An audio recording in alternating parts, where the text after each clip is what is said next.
Every ambitious goal you've ever set has been a carefully constructed trap. It promises a glorious destination, but delivers a horizon you can never quite reach. By the end of this, you'll understand the subtle engine that drives consistent success and why it has almost nothing to do with targets or finish lines. And chances are, the very way you plan your future is locking you into a repeating cycle of frustration. Imagine you decide to run a marathon. You pin the date on your calendar. You tell your friends, the goal is clear, 26.2 miles. For the next 4 months, every single run you go on is defined by that goal. And every single day, you are one thing, a person who has failed to run a marathon. You exist in a permanent state of pre-completion. You are always lacking. You are always behind. Then, the big day comes. You cross the finish line. For a single fleeting moment, you are a success. You get the medal, you take the photo. And then, what? The entire structure that gave your life meaning for months is gone. The motivation evaporates. Within weeks, the running shoes are gathering dust. The cycle repeats with the next goal. This is the fundamental flaw of a goal-oriented life. It's a binary game of pass or fail that leaves you feeling empty even when you win. This creates a paradox. To achieve consistent results, you have to stop focusing on them. So what do you focus on instead? You focus on the system. A goal is a point in the future. A system is a process in the present. The marathoner's goal is the finish line. Their system is putting their shoes on and running for 30 minutes 4 times a week, no matter the weather. One is an event. The other is a continuous loop. Think of it like a thermostat versus a thermometer. A goal is a thermometer. It can tell you the current temperature. It can tell you if you're at your target of 72 degrees. That's it. A system is a thermostat. It actively monitors the environment and makes automatic adjustments to keep you at 72 degrees. The thermostat doesn't get tired. It doesn't need a burst of inspiration. It just runs. The goal setter is always looking at the thermometer, feeling anxious when it's too high or too low.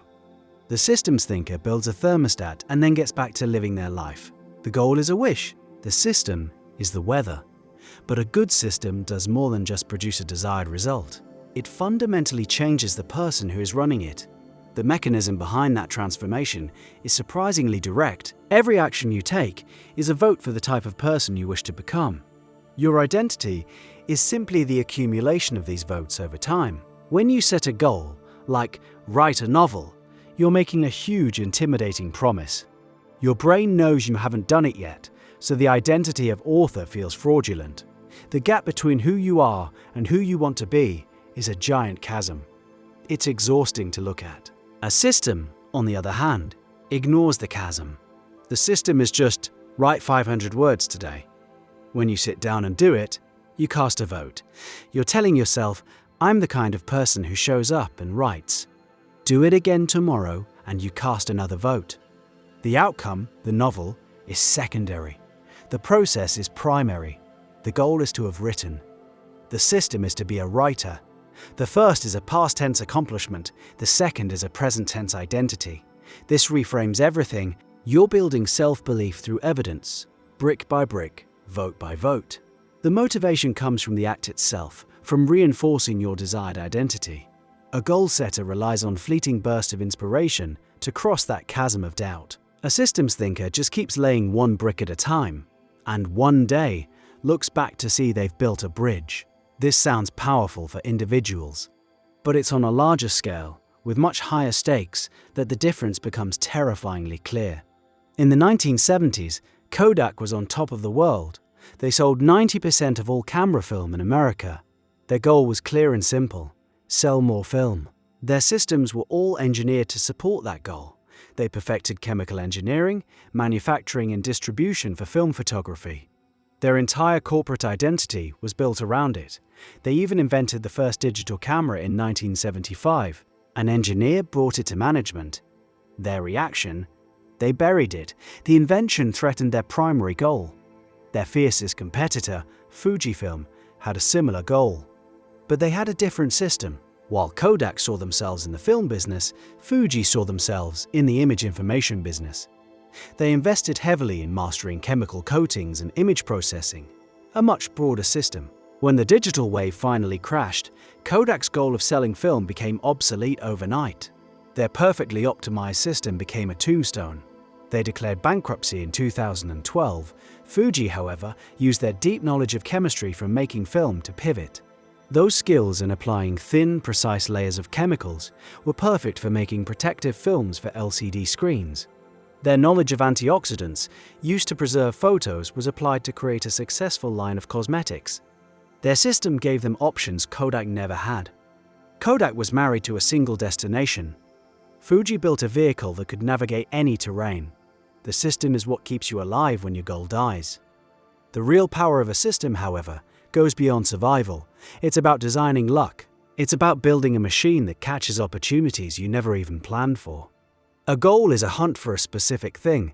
You go into the forest, looking for a deer. You might find a deer, or you might find nothing. You will almost certainly miss the wild mushrooms, the rare bird, and the patch of wild berries because you weren't looking for them. Your focus makes you blind. A system is about building a vibrant ecosystem in that same forest. You cultivate the soil. You ensure there's a water source. You manage the undergrowth. You create the conditions for interesting things to emerge. Soon, the deer show up on their own, and so do the birds, the bees, and a dozen other things you never thought to look for. A person with a goal of getting a promotion focuses on specific tasks, office politics, and managing up.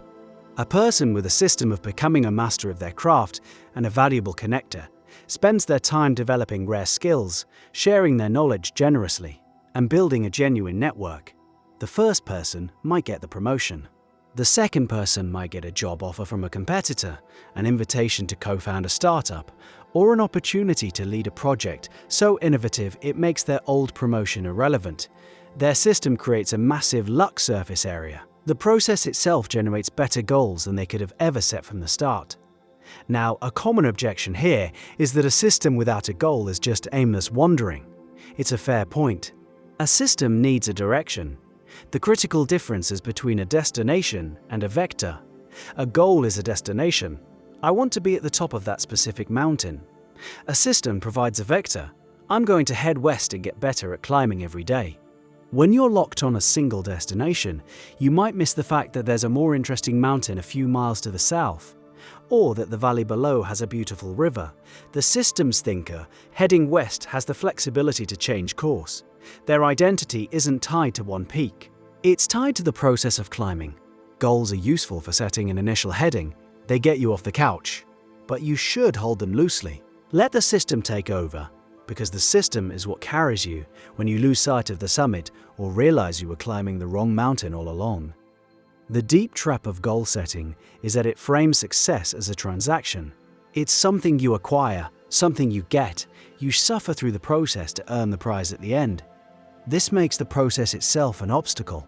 It's the thing you have to endure. For the systems thinker, the process is the prize. The outcome is just a byproduct. The goal is a noun. The system is a verb. And life is lived in the verbs.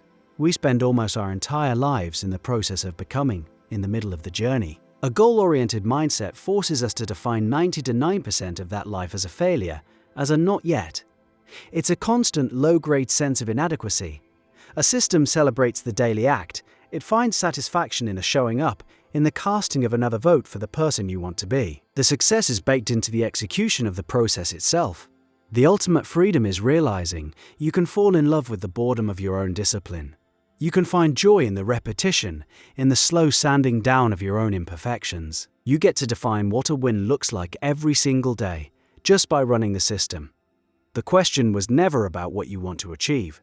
That was the wrong frame from the start. The only question that matters is what process you are willing to commit to. That decision is the engine of everything that follows.